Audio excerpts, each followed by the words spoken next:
everyone. Welcome back to the podcast. I'm so excited for you to hear from a good friend of mine, Dr. Jessica Lopez Lyman, who actually lives here in Minneapolis. We live a couple of blocks away from each other, and we went through certain phases of our doctorate experience together, where when I was working on the dissertation, or she was working on the dissertation, we actually called it the D word because we couldn't physically take saying the dissertation one more time or think about it one more time.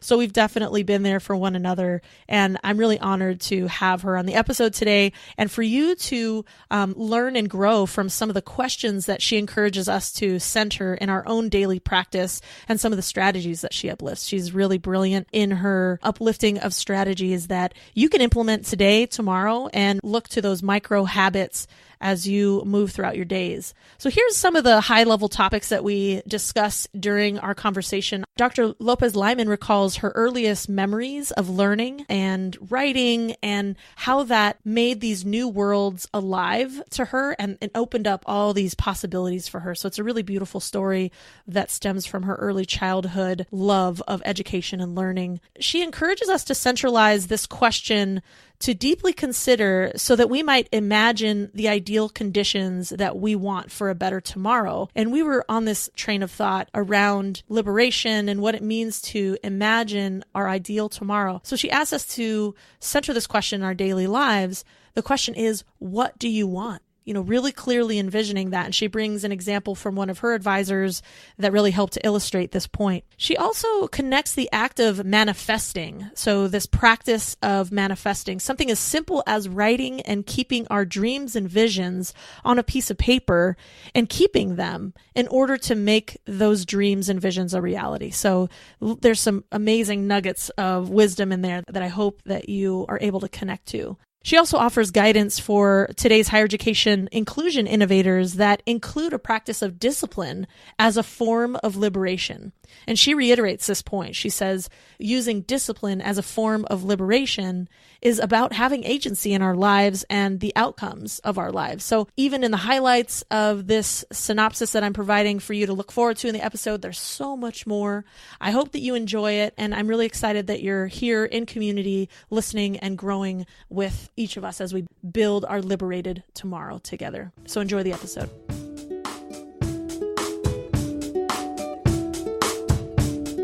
Welcome to the Resilient Campus Podcast, amplifying the voices of college inclusion innovators.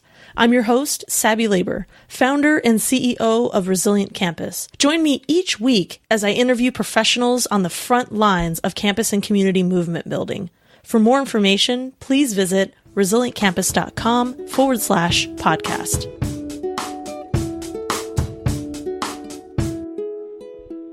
This is episode number 16 of the Resilient Campus podcast. Today we're speaking with Dr. Jessica Lopez Lyman. Jessica Lopez Lyman, Ph.D., is an interdisciplinary performance artist and Chicana feminist scholar interested in how people of color create alternative spaces to heal and imagine new worlds. She received her Ph.D. in Chicana and Chicano Studies from the University of California, Santa Barbara. Her manuscript, tentatively titled Midwest Mujeres, Chicana Latina Performance, explores racialized and gendered geographies of urban Minnesota. Jessica is a member of Electric Machete Studios, a Chicanx, Latinx, Indigenous art collective on St. Paul's West Side. She is a Postdoctoral Associate at the University of Minnesota in the Department of Chicano and Latino Studies, where she will join the faculty as an assistant professor in 2019. Dr. Lopez Lyman, thank you so much for joining us. I'm really excited that you're here. Thanks so much for having me, and hello to the listeners of the Resilient Campus Network. I'm really excited to have this conversation. They're going to love you, I'm sure of it. I mean, not to set the bar too high, but we're good friends, and so I just know that is going to rub off, and people are definitely going to dig our conversation today. Or they're going to be like, there are too many inside jokes I do not understand. But either way, yeah, we'll make sure we have some good conversation. Our goal will be to be inclusive in our jokes today.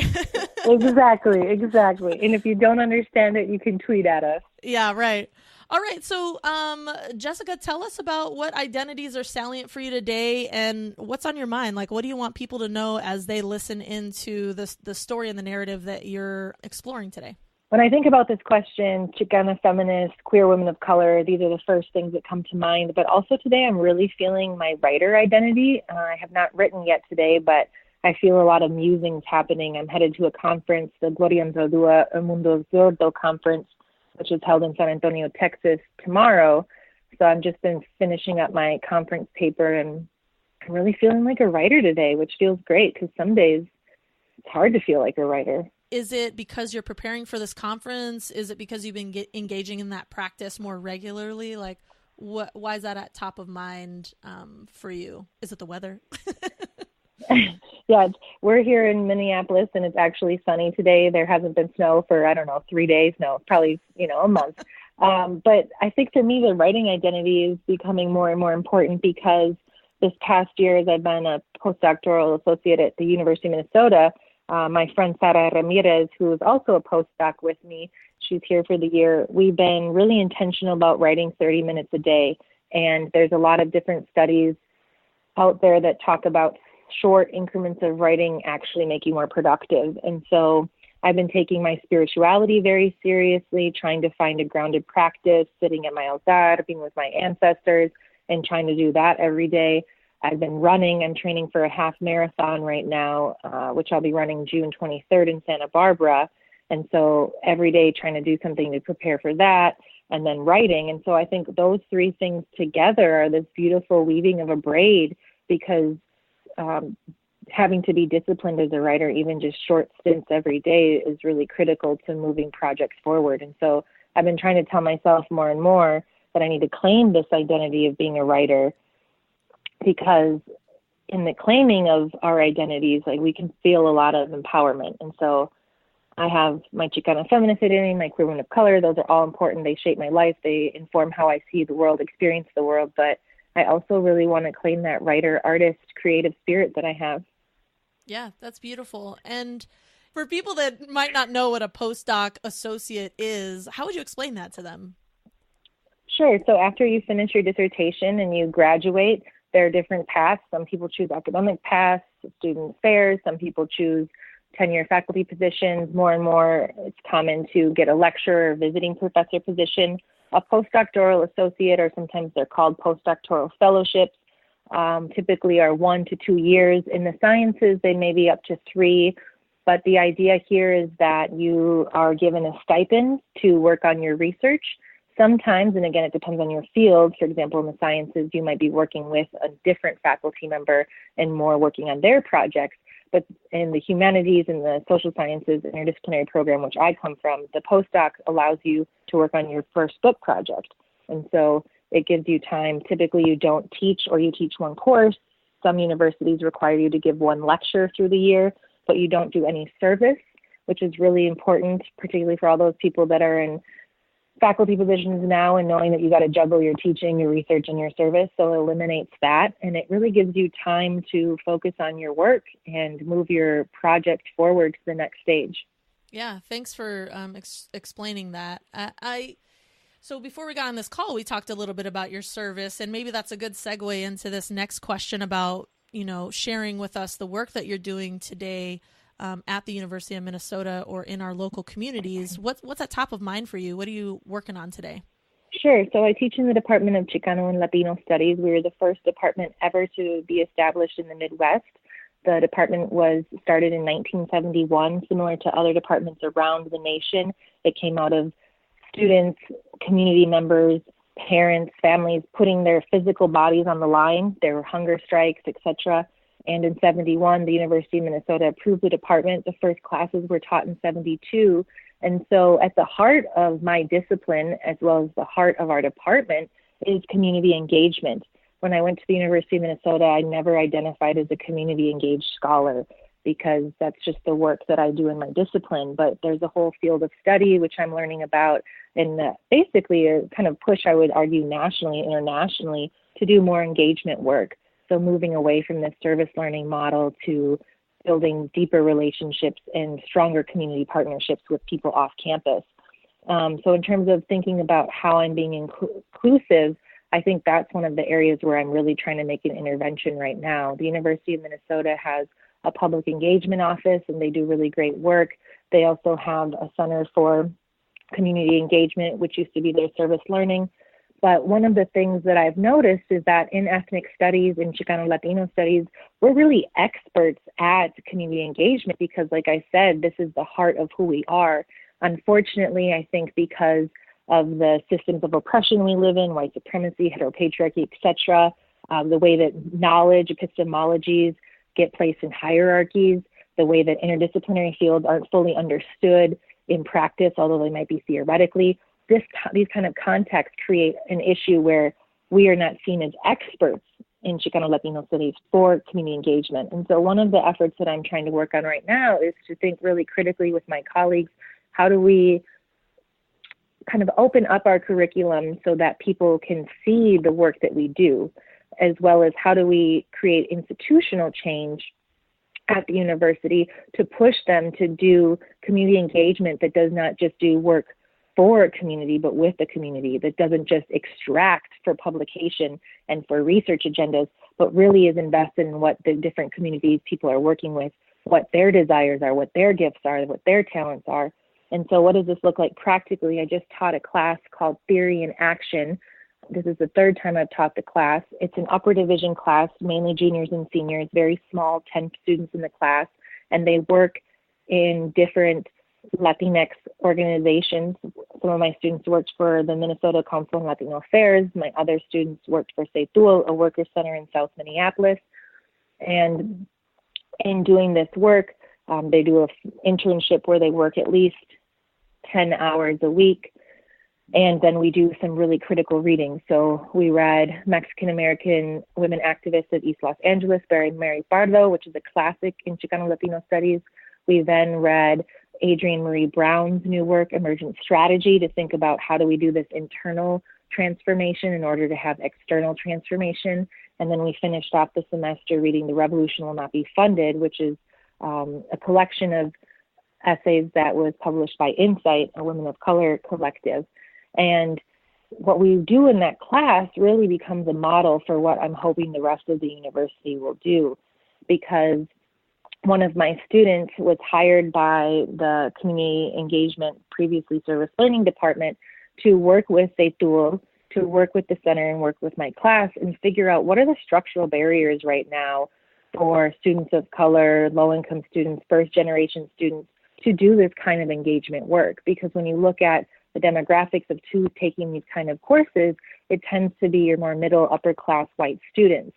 And so one of the interventions we made around inclusion this semester with my student did these observations and wrote up this really excellent report looking at what are some of the problems and how do we create the solution. So for example, one of the issues is that low-income, first-gen, students of color, et cetera, might not have the economic capabilities to volunteer, quote unquote, or do this engagement work for 10 hours a week for free because they have to work. And so one of the solutions we recommended is there are a series of scholarships and internships available that are paid that students could do, but most students don't know about them. So how do we make the resources that are available at the university more available to students, and not just putting it online, but really building these partnerships with students? Another issue we had was that in some of the service learning classes that are taught outside of my department, the students who have taken them report that there's no reflection whatsoever on their site. They go to their site and it's basically like a charitable service model. They go to their site, they log their hours on the computer, they read theoretical work, but there's no deep engagement with what they're learning about and how it looks like in praxis. And that's something that we take very seriously in Chicano Latino Studies, is we're constantly doing reflection on ourselves, reflection on the people that we're partnering with, and reflection on the broader society. And so one of the interventions we're trying to make is to figure out how do we take the curriculums that we're doing in ethnic studies and make them more accessible, these paradigms that we have, so that we can help transform other departments that are starting to do this engagement work. So that's just one example of something I've been working on recently that's been really important for me, because I think that this is a place where we can see actual outcomes pretty quickly. Yeah, that's really brilliant, because you're working at so many intersections of assumed privilege and cultural capital, right? Like you're saying the students can't work for free. They can't do this work that doesn't really align with any community-based or cultural-based experiences and contexts, and how do we map all those things together to make sure that they're relevant for the students and that they are supported in that process. That's really quite amazing. Absolutely. And the other thing I didn't mention is it's also beneficial to the organization, because what's critical for me is I never want to work with an organization where if my students work with them, partner with them, that it actually depletes the organization. That's against all of our principles in Chicano and Latino studies. Our job as scholars is to take the resources of the university and funnel them to the communities. That's our political value. And what happens a lot of times in these service learning classes is that students are only assigned to work 3 to 4 hours a week. And that's really taxing for an organization, particularly organizations that are mainly volunteer run or have very limited financial capital and other human capital kind of resources. So for CETUO, for example, the students need to work 10 hours because then they're actual interns, and then they get really substantive training, and they are able to build deep partnership with workers who are in different campaigns right now. Whereas if a student can only work 3 hours, then they just kind of get sent to the organization and they do really still critical work, like, for example, data entry, but the students talk about how that's not very meaningful for them, right? And so part of this intervention that we're trying to make is that not only are we supporting students who typically would not be in service learning type courses, community engagement courses, but actually really doing structural change so that we're supporting first and foremost the organizations, the way that the organizations need to be supported, not the way that we want to run our curriculum. Yeah, no, that's a good point. How would you say, so you're doing quite a few different things today, and, you know, the university seems to be, the university community seems to be at the hub of it and keeping people of color and first-gen students at the center. And so how did you arrive to the work that you're doing today? Like, what was that path like? I think it was a really roundabout path. I've always had a passion for reading and writing, and I was just telling my friend the other day, every time I would come home from school, I have a little sister, and I would bring her in the basement, and I would try to teach her everything that I learned in school, and she would be so annoyed. She'd be like, I just want to go play with my trucks, you know, I don't want to do this. But I was so passionate about learning how to read. I remember when I was starting to read, the whole world came alive. It was like this entirely different world that I knew nothing about, and it just opened up. It's almost similar to the first time I got glasses, and I was like, oh wow, I can really see now. Yeah. I guess I wasn't seeing the world before in a particular way. And so from a very young age, I loved reading and writing. I used writing as an outlet for my emotional healing and was a spoken word artist for many, many years in the Twin Cities. In fact, I was too young. I often got snuck into clubs and things like that, like First Avenue, because I wasn't old enough to be there, but my name was on the flyer. So I found a lot of passion in the arts, and I still am an artist today. I'm a performance artist, interdisciplinary artist, do some installation work. But in terms of coming to the Ph.D., I went to St. Kate's for undergrad and, of course, was an English major because I loved reading and writing. And I knew that I had to graduate and get a job. And it terrified me to think about what kind of job do you get as an English major? Who even hires English majors? That was the running joke at St. Kate's. You're going to be an English major. Will you get a job? And so I decided to double major in secondary education. And what was great about St. Kate's at the time, I'm not sure if this program still exists, but you could get a 4-year degree as well as your certificate for your licensure, which is very rare. Oftentimes you have to go to a master's or a certificate program. And so I double majored because I said, okay, I'm going to become a high school English teacher. And I went through the entire program. I did my student teaching my senior year of college. I taught at Highland High School. I taught general 10th grade and then IB, the interbaccalaureate 11th grade, and I loved it. I remember in the 11th grade, we read Invisible Man by Ralph Ellison, and the students were like, this is the longest book I've ever read, but it just blew their mind, and I enjoyed the conversation so much. And then in the 10th grade, we were doing a lot of poetry and we were reading Tupac. You know, this is before Kendrick Lamar blew up, because I'm sure if he was around, I would have been teaching him. And I loved being in the classroom, but I really did not like everything else that came with teaching high school. I give so much credit to high school teachers because it is such a grueling job. A lot of interpersonal work that they have to do, a lot of work with families that have limited resources, students that have a lot of trauma. And I just knew that it wasn't for me. And so I didn't know what I was going to do until finally somebody said to me, well, why don't you be a professor? And I was like, how do you become a professor? Here I went through college and I never thought that that could even be me. And looking back, I realized why. I never had a professor that looked like me. I wasn't, it wasn't even until my senior year at St. Kate's where I had my first Latino faculty member. And for a long time, that faculty member identified as Hispanic. And so there wasn't a visual representation of seeing myself in a classroom in that kind of way. But when that person said, well, why don't you be a professor? It was, again, like my whole world opened up, similar to like the first time I was reading or the first time I got glasses. Thought, wow, this is really possible. And I was waitressing. I had just graduated. I was waitressing at this bar, and a group of Ananya dancers came in who dance with Ananya Dance Company here in Minneapolis. And one of them was Jasmine Tang, and she was getting her Ph.D. in American Studies. She has since finished, and she is an amazing artist, dancer, dramaturg. Never met her before in my life. I was serving her dinner, and one of the faculty members knew me and said, what are you doing? Why are you waitressing? I was like, oh, I want to go to grad school, but I have no idea how to do it. No idea. And so Jasmine took out a bar napkin and started writing on it all of these Ph.D. programs that I should apply to and her number. And she said, call me. We will sit down and have coffee. So I called her the next day. We made an appointment. I sat down with her for probably an hour and a half, and she completely changed my life. She explained the entire process to me.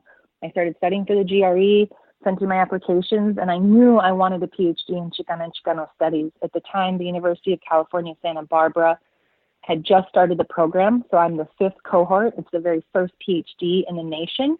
Since then, UCLA has a program, Michigan State has a program, and then there are other programs that are developing that have either Mexican American or Latino, Latin American studies, but this is Chicana and Chicano specific. And I applied and I got in. And when I got in, I thought, well, I could just come and work at my dream job at the University of Minnesota. Little did I know that's not the way the academy works at all. It's not like you can just say, I'm going to work at Target later, or Best Buy or some Fortune 500.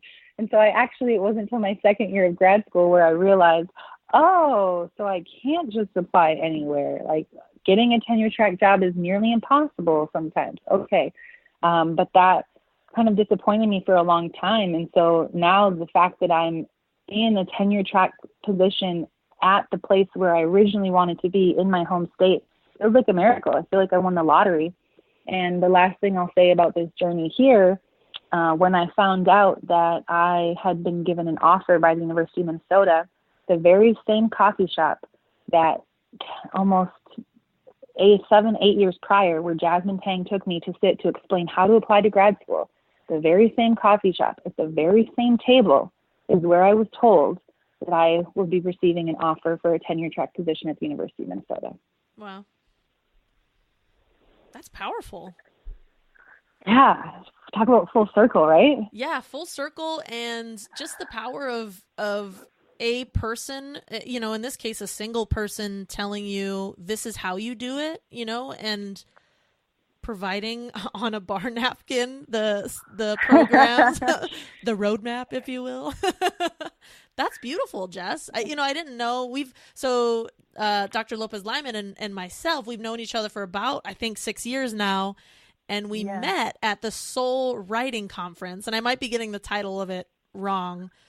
And what I remember very clearly was we were probably the youngest people in the room by a large margin. And like 30 years.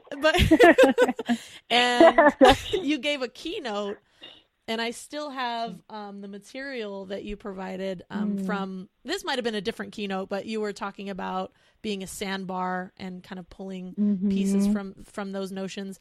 So just in hearing you speak about how writing and reading has opened, new worlds, or worlds have come alive for you, it just makes sense just knowing you and what you embody, and how we first met, was at a writing conference, and was you speaking and sharing knowledge. So how cool. I think full circle, your story that you just shared, but also for me, in our friendship and just kind of like drawing the connections there. It's really fun for me to do on this end. Absolutely. Absolutely. So what's a book or a podcast, a resource in general that informs the way that you think about your work or that you approach your work? Yeah, so I have a bunch, and I was trying to think about, okay, if I had to pick one, and I can't, so I'll give you a few. Cool. I mentioned earlier in the class I taught Emergent Strategy by Adrienne Marie Brown. I feel like this is a must for any organizer, anyone interested in doing justice work, anyone that's lost their way and feeling like they're burnt out or they don't know what their passion is, they're not sure where to go next. People that are looking to be re-inspired in the work that they once loved, but now aren't sure if it's the work they want to continue doing. It's a brilliant book. You can read it. It's by AK Press. You can read it both from the beginning to end, like a linear book, or you can just open it up and read anywhere. It's a mixture of poetry, of quotes, of essays, of reflections, of spells. There's some witchy spells for all my brujeria people in the back. There's an assessment, which is really amazing because it offers you questions for yourself, but as well as questions for your organization, and they can be applied to whatever quote-unquote organization might look like for you, whether it's a department or an office or a collective of people that meet. And I think that for me, why this work is so timely is that we're in massive global change right now. We're in an area where you have a time period where you have, places like Puerto Rico and the rest of the Caribbean that are being hit by awful hurricanes, places where they still, no matter what the mainstream media says, people do not have clean water. They do not have electricity. And we need to learn from nature. We need to learn from the mistakes that we're making. And what I love about Brown's work is that the principles that she has for how to be a better facilitator, how to create an agenda for a meeting, these very kind of practical skills are paired with her philosophy, which draws from Black feminist speculative fiction writer Octavia Butler and from nature. So nature is our answer. These metaphors that she provides, for example, like a fractal, if you think about a fern, these small patterns that repeat over and over and over again, right? I just think it's a really important read for all of us right now when we have so much that's coming at us. And I think that it's both theoretical, but it's also very grounded. And that's what I appreciate about her work. And then a podcast, I would say I got to give a shout out to Maria Isa and Ariana Geniz, who have a local podcast here called Latina Theory. You can find them on SoundCloud and Audible. Definitely recommend them. They mix in interviews and conversations with Latinx people, as well as a really dope playlist. So you can listen to some great music. Wonderful. Was that it? Because I could link them out. It's up to you. So for listeners to know, I've seen your bookshelves, and so I came ready with with more. A classic if you are a queer person, if you're a migrant, if you are anybody that has multiple subjectivities and you're trying to make sense of it. In my field in Chicano feminism is Gloria Anzaldua's book, Borderlands La Frontera. She also came out with a book where they published it after her death. She died in 2004 from diabetes, but they took her dissertation that was never completed and turned it into a book. It's called The Light in the Dark. I highly recommend that. It's beautiful, beautiful passages about artists and what the role of art is. How do we heal? Different spiritual activist work. There's another book that I'm reading right now. I haven't finished it, but I love it so far. It's called My Grandmother's Hands, Racialized Trauma and the Pathway to Mending Our Hearts and Bodies. It is, I would say, very much a black-white paradigm. He's writing for Black people, for white people, and for the police. But it talks about how trauma manifests itself in our bodies, both generationally and when we experience it firsthand, and then offers after every chapter some practical body and breath practices, which I think are phenomenal and definitely a must read for everyone. If you want to geek out into my research, there's a new anthology, Latino Studies in the Midwest, which has some really great articles in it by people like Maria Cotera from the University of Michigan. Yeah, I could just go on and on and on and on about about books. Don't get me started. We'll have to edit it out. But yeah, those are some that are coming up for me right now at the moment that have been really important. And I'm sure as soon as I get off this podcast, I'll be like, oh, but there's also, so yeah. Thanks for I sharing think that. ultimately I think what's beautiful is just being open. So not only podcast resources, but I just want to make a plug for people to go see art out in the world, public art in their parks, art in galleries or exhibits or things like that, because I think the visual arts have been really, really impacting me a lot lately. Yeah, absolutely. There was something about writing my dissertation, or the D, as we called it. Oh, yeah, the D. The D, that reading speculative fiction or just reading fiction that got me out of the dissertation writing mind, the research and that kind of academic writing. There was something about going out and seeing art or reading these stories that could be true, could be made up. I don't know. These new worlds, it allowed me to actually return to that work in a different way, or at all. Because sometimes I just got stuck and I was inspired or moved or something shook loose when I was able to engage with art and creativity and return to that kind of, the rigid form of academic writing that is the dissertation in my discipline. Absolutely. I mean, even now we're just talking, a book that I just read recently was Difficult Woman by Roxane Gay. When Roxane Gay publishes something, I'm there like the day it comes out because I love her work so much. Difficult Woman is a series of short stories. Many of them have been previously published, but now they're in this collection. And it was one of those reads where they were juicy and traumatic and painful and hilarious and just like tear your heart open, lovely. And after every one, it was like you had to close the book and be like, damn, okay, let me get to the next one. So I definitely recommend that for folks that are looking for a summer read that's outside of their discipline, that's outside of the field of academia. Roxane Gay is just a brilliant writer. And the thing that I appreciate about her too, this is something I talk about in my literature courses, is Toni Morrison says this better than anybody else all the time, but about the limitations of white supremacy in writing and how there's this assumption that all characters, unless physically described as people of color, Native people, are white. And what I love about this book, Difficult Woman, is that we get all types of women in here, all types of, genderqueer, body, different body shapes, different identities. And, Roxane Gay, just as a fiction writer, is able to push us as readers to think in so many different ways about what we expect from characters. And so it's also, I think, a great book to read by the river or the lake or the pool or the ocean or wherever you might be. Definitely a summer read. That's fantastic. And I'm adding it to my list because I do need to be by a body of water and read something refreshing. Absolutely. So we're going to switch gears a little bit. I have two questions, and this is where we're switching into a mindset of you reflecting on those lessons and the guidance that you'd provide others. What has been a key piece, or I think a better way to frame this is, what has been the biggest lesson you've learned in your professional life to date? For me, what's really salient right now is the word discipline. If you would have talked to me about discipline even 5 years ago, I would have given you like some hellish shade, like, quit with all that discipline. Because I think when we think of that word, well, I grew up Catholic. I'm culturally Catholic. I joke with people I'm a recovering Catholic.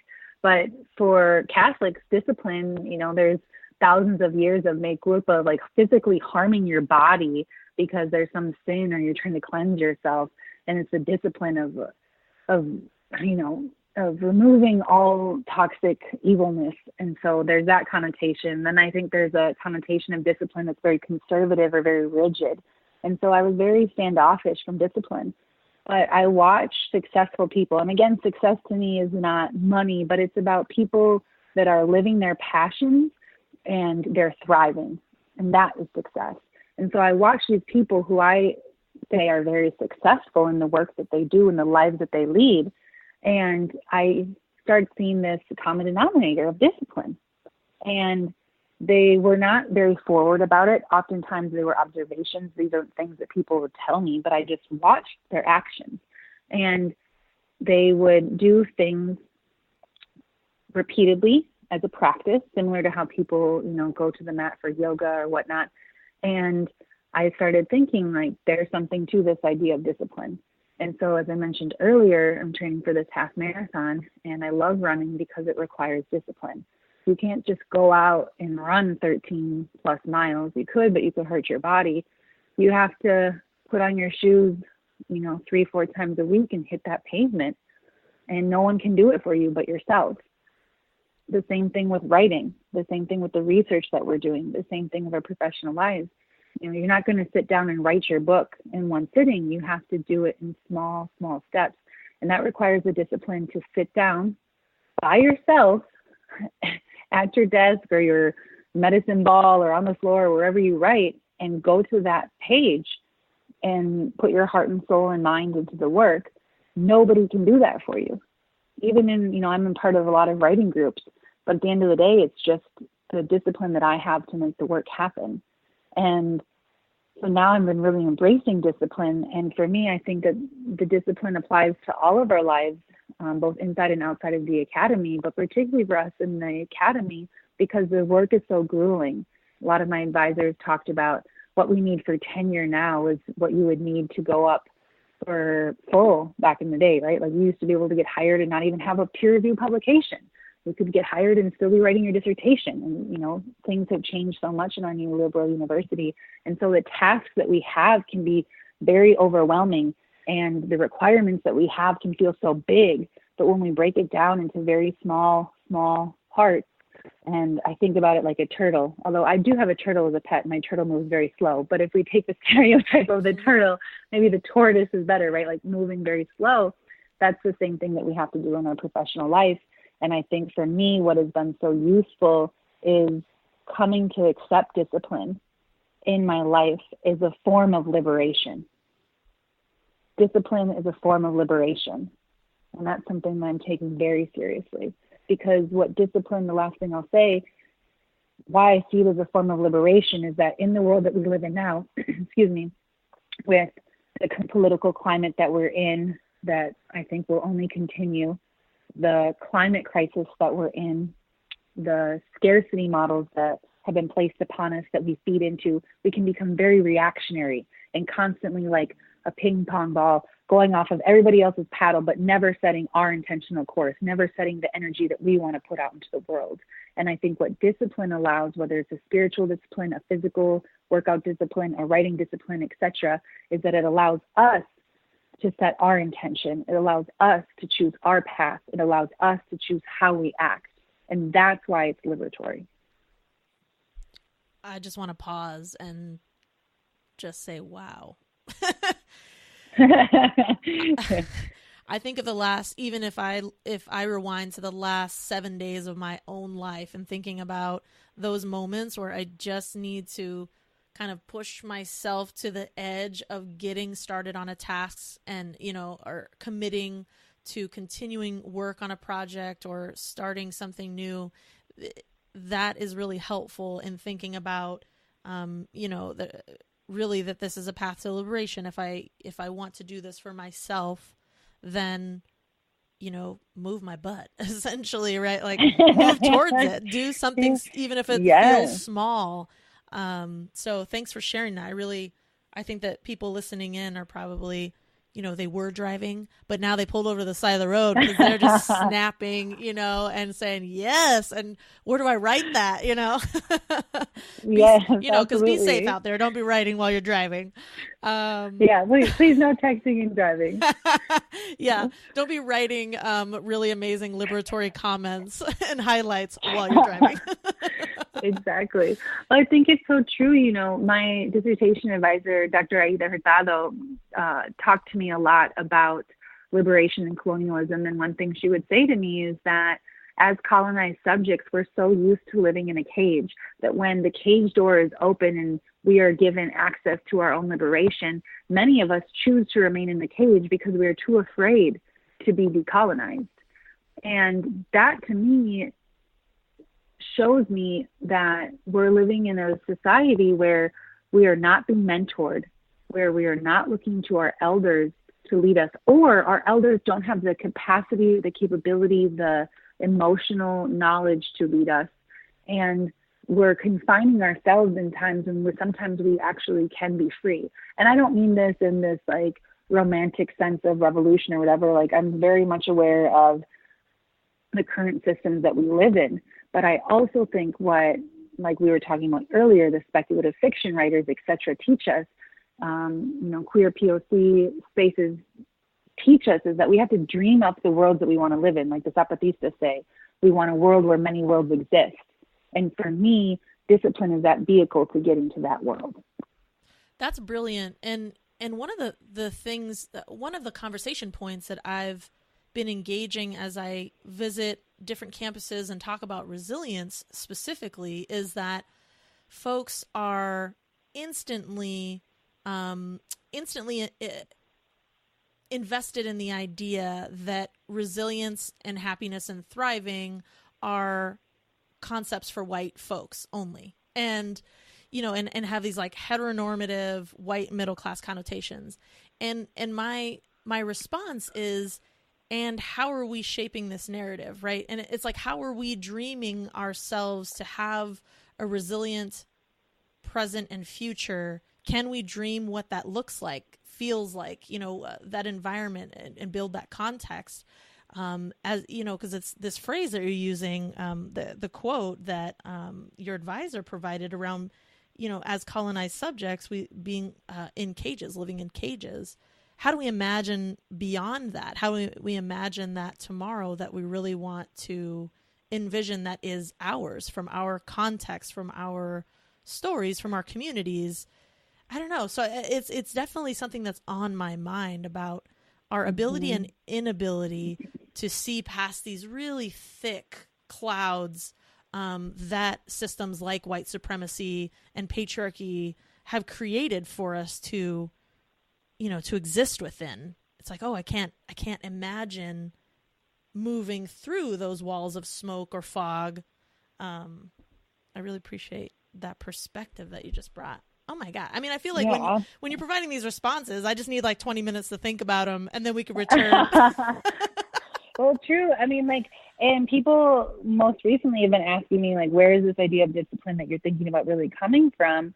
And it's coming from many different areas, obviously, like I've just shared. But the last piece I want to share is my favorite person in the whole world, Shonda Rhimes, the writer of Scandal, How to Get Away with Murder, Grey's Anatomy, etc. Another book resource for you all is her memoir about my year of yes. I listened to it on audiobook, actually. And Sabby, you're the one that got me into audiobooks, which I absolutely love now. Good, because you were a little resistant to it at first. You were like, what? I was like, where's the physical book? I mean, not even like ebooks. I'm like, I need to physically hold something. But I've been getting my house real clean, listening to my audiobook. So I appreciate that. But the other part about discipline for me comes from Shonda Rhimes' character, Olivia Pope in Scandal, because if you watch that show, what she says all the time, no matter what crisis, and she's dealing with all these, hot mess people, she says, what do you want? Mm. And for me, that is a very, very powerful liberatory question, because like you were saying, how do we dream up these other things through the fog? We oftentimes don't ask ourselves, what do I want? And we don't ask other people, what do you want? Yes. Right? That's something I do with my students, because we can sit all day and critique, particularly grad seminars are a beautiful space where people just like put on their critique hat and they tear shit apart. But then when we say, what are you going to build? What do you want? People don't have answers. Oftentimes because whether white supremacy, heteropatriarchy, capitalism, etc., removed choice from us, even in a capitalist society where you think we have all this choice in terms of products, etc., it's still very limiting. And so I think part of thinking about our professional lives and also personal lives is being very clear about, what do you want? You aren't in love right now and you want to get in love. Okay, what do you want? What does that look like? You are sick of gentrification, which is happening all around the country. It's something that I research and look at. What do we want instead? I think when we flip that, that's the part that's asking us to build the world that we want to live in. And that's the challenging part, because we're oftentimes so disciplined and punished, to, hearken Foucault here, but in a way that limits our ability to figure out what we want. Yeah, that's really powerful. I will ask listeners to take a moment and pause and ask yourself that question. What do you want? And however many times, because I think part of what we're doing right now is even taking note of the years and years that have, and the messages that have built this really thick layer that's almost a fortress around what we can imagine for ourselves. So as many times as it takes you to ask yourself, what is it that you want? What do we want? Whether it's an individual question, a collective question, all of the above. Doing this exercise, I think, is something that I love that you're suggesting, because that's something that wherever people are in listening to this episode, they can do and really think about it or write about it or both. And I would say an extra challenge, and this is something I do, is I write down on a piece of paper, whether it's my personal life or my professional life. Oftentimes they blend together, right? Because we don't really live our lives in these compartmental ways. But I also write it down and I keep it in a box. And for me, this is a form of manifesting, right? I wanted this dream job, and I swear I manifested this. I thought about it. I said it so much, so often. The same thing with the house I live in. And so I really believe in the energies that we put out there, not to be too Santa Cruz, hippy dippy, new wavy, but I think that a lot of our traditions as people of color, Indigenous peoples, our ancestors, these ways, these medicines that we have are really clear across the globe, that the intentions, the energies that we put out there end up manifesting. And so say, what do you want? And also write it and hold it and come back to it, every day, every other day is part of your practice. You heard it here, people listening in. You have some homework to do. You're welcome. So tell us about one piece of guidance that you would give to other professionals that are doing inclusion work in today's higher ed environments. So, you know me, I got three because I can't just give you one, but I'll give them to you quickly. One, don't ask other people to be vulnerable if you're not willing to be vulnerable. And what I mean by this is I most recently was doing this workshop on arts engagement in rural Minnesota, and one of the white men who was participating said, I'm asking new immigrants where they're from, and they get really upset with me, and I don't know what I'm doing wrong. And I said, well, as people of color and Native people, we get really tired of white people always asking us where we're from, because the assumption is we're not from here. And for somebody like myself, who's fifth generation, no matter what I tell you, if I say I'm from St. Paul, what you really are trying to get is what's my ethnic background. And in that conversation, what you're doing is you're asking that person to be vulnerable, but you're not willing to be vulnerable yourself. And so I think in a lot of work around equity and inclusion, oftentimes people with the most privilege or power are asking other people, even in the best intentions, to take risk. But the risks that those people have to take versus the people with a lot of privilege and power are taking are not the same. And so you have to recognize that and be aware of that and think about, how are we all showing up in a space and being vulnerable in particular ways? The second thing I would say is that you need to find your tribe, your collective, your crew of people, whatever you want to call it, your clique, etc., because this work is very taxing. It's very easy to burn out. It's very easy to feel isolated, especially if you're the only of X identities on campus, which, as we know in the work that we do, we often are.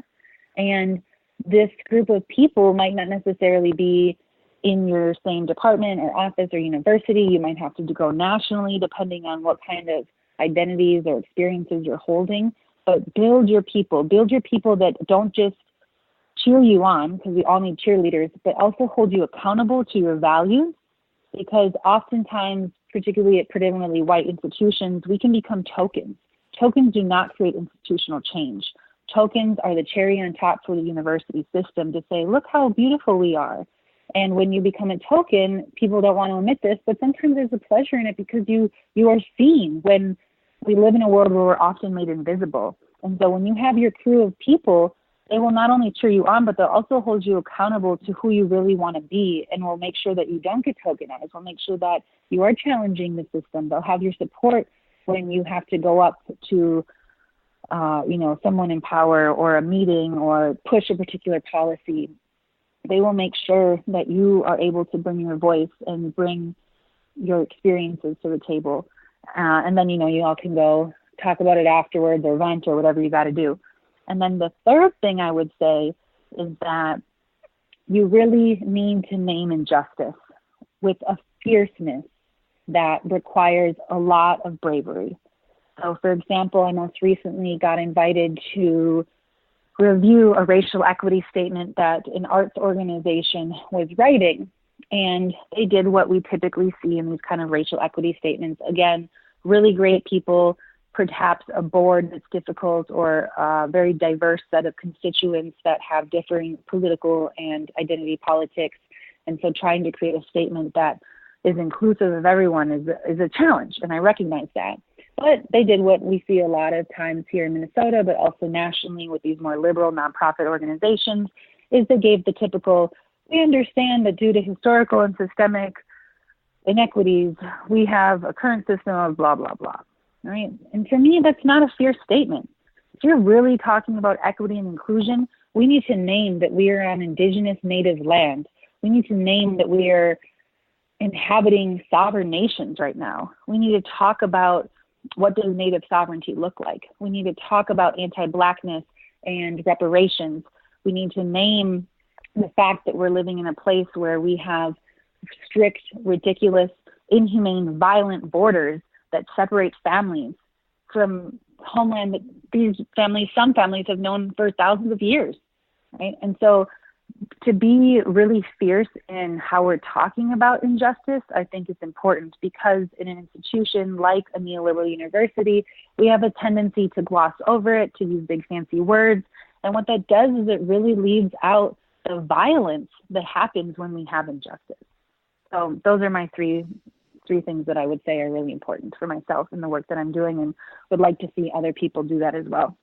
I got one more. And this one's good because I have been mentored by feminists that always say you got to end on hope, and not in this Pollyannish way, but in a way that we have to bring hope to people. And I would say the fourth one is find joy, because the work is grueling. We need to find joy in our lives. You know, there's a whole movement around Black joy, which I think is so beautiful, particularly out of coming from this generation of Black Lives Matter, etc. But hold on to that joy. You know, you should be laughing every day somehow, some way. So that's my last thing I would say. What are those things that bring you joy? Oh, you know, I got so many of them. Well, one, I have a turtle. Her name's Selena Shelley. She's a genderqueer turtle, a red ear slider. And she is a flirt. So I'll walk by and she'll be paddling in her water, and she just cracks me up. At my work, I have a bunch of staff, and we all are on this workout. We all share iWatch. We all have iWatches, and I guess on iWatch you can share like your workout progress with people. So we're in that. And so sometimes we'll be in the office and we'll be like, man, I really want to donate, but let's do push-ups instead. So we'll all get down and start doing push-ups, and like other faculty members will walk in and be like, what are y'all doing? We're just getting our push-ups in, you know, for the revolution. So we're nice and strong. That brings me joy. Cooking immensely brings me joy. You know, really great quality food from the farm. We're coming up with our CSA now. So Sin Fronteras, got to give a shout out to them. Eduardo Rivera and Sammy Ardito Rivera started the first Latinx CSA in the Twin Cities a few years ago. And so I actively support them. And yeah, just these little mundane things in life, I think if we're really mindful, can make us really happy. Yeah, thanks for sharing that. And for folks that are listening in, and we've dropped, you know, books, podcasts, organization names, I'm going to link all those in the show notes so that people can have easy access to those and be able to link up and connect and align values and purpose and energy with some of these organizations and some of this literature, these thought influencers. And so you'll be able to find those notes at resilientcampus.com/16, because the episode is 16. So thanks for sharing all that. So as we close out, how can folks connect with you if they are just convinced, as I am, that you're amazing and they want to add you to their network? Cool. Well, my students told me how to get on Instagram. So I'm on Instagram. You cannot find me by my name, though, I realize. So my Instagram is Fearda Kahlo, FEARDAKAHLO, all one word. If I, in another life, ever get to be roller derby girl, that would be my name, Fearda Kahlo. And you can also email me at lyma0025@umn.edu. Yeah, I'm always down to exchange some emails, link up with people wherever we are. Amazing. Thank you so much for spending time with us today. I'm sure the listeners couldn't take notes fast enough or pause and rewind enough to grapple with all of the amazing insights that you provided within each of the moments. So thank you so much for sharing all your wisdom with us today. Appreciate it. Well, I just want to say thank you so much for creating this podcast. Thank you for all the work that you do. I love following you on Instagram and seeing where you are in the world and what you're sharing with different campuses and organizations. And so I'm really grateful that you invited me to be here to have a conversation with you, as well as being able to listen to the other podcasts you've done. I mean, it's about time that I had you on, so I'm grateful that you're here. I love closing out every episode with an inspirational quote to send the listeners back out into the world. And Dr. Lopez Lyman is going to do us the honor of reading that quote today. Great. This quote is from Sherry Moraga. She is a queer Chicana playwright, author, scholar. She's at the University of California, Santa Barbara now. She was at Stanford for a long time. And this quote is for anybody that's really going through a hard time and looking for a way out. The quote reads, "Sometimes a breakdown can be the beginning of a kind of breakthrough, a way of living in advance through a trauma that prepares you for a future of radical transformation." To all those listening in, thank you so much for every single thing that you do. I truly appreciate you. Stay resilient.